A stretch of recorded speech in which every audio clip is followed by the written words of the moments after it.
Hi there, thanks for stopping by again. We're going to be making a cocktail today called Don't Blush, which is a custom cocktail here at the Middle Spoon.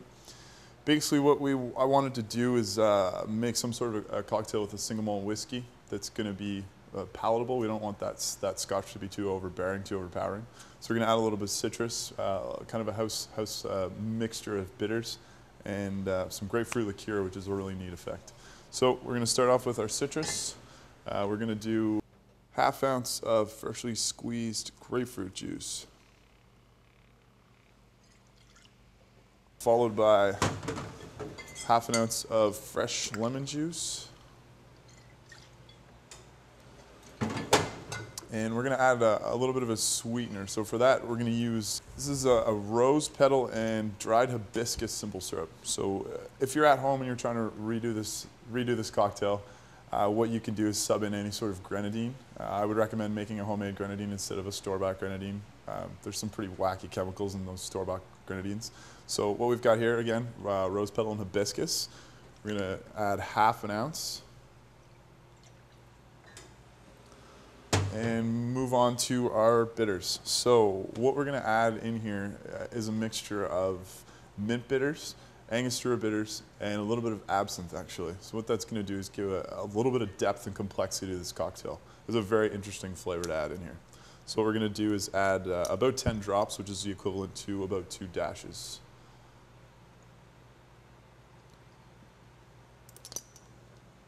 And then we're going to move on to our spirits. So we've got a nice pink grapefruit liqueur here. We're going to be adding 3/4 of an ounce, followed by a lowland scotch. I chose the Auchentoshan 12-year. It's a great whiskey for mixing into cocktails. Still get a lot of that oak and vanilla type flavors, but we're actually going to add a little bit of smoke as well. So what we're going to do is add about 1.25 ounces.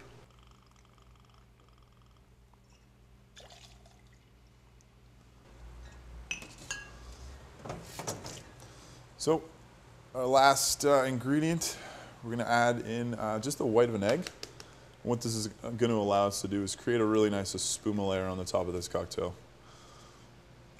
So when you're making egg white drinks at home, I would recommend using a two-part tin instead of using a mixing glass for cleanliness purposes. If you wanted to dry shake an egg white in a mixing glass, it's going to go everywhere a lot of the time. So what I'm going to do is add this in here, and it's going to create a nice seal. So we're going to shake that up quickly. We'll pop that open, add some ice.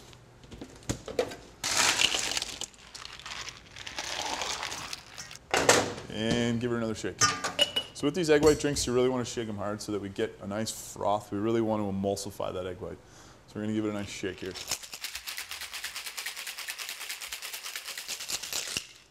All right. Pop this tin open.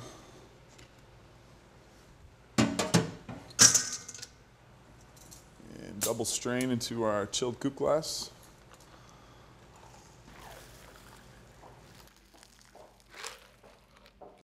With these egg white cocktails, basically what we're trying to achieve is that nice foam layer on the top. And what that's going to allow us to do is implement another flavor that's not included in the cocktail on the top of the drink.